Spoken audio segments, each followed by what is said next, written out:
သမီးလေးကောက်ထားတဲ့ပန်းလေးတွေဟိုးလာလိုက်တဲ့ပန်းလေးတွေ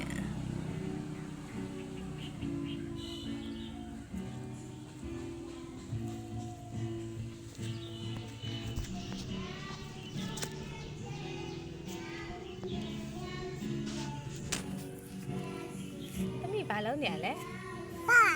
အော်ပန်းကောက်နေရလဲအော်ဘာမှလဲဟောဒါလေးပန်းလေးကောက်နေလှလိုက်တာပန်းလေးတွေက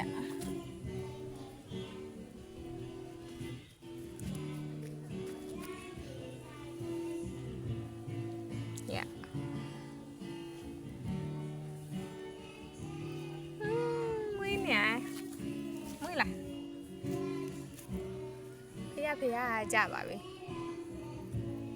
ဟဲ့ဖေးလောက်ပါသမီးရဲ့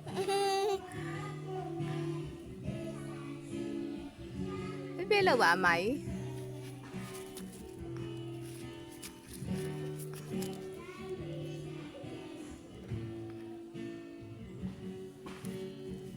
ဖေးလောက်ပါအမကြီးရဲ့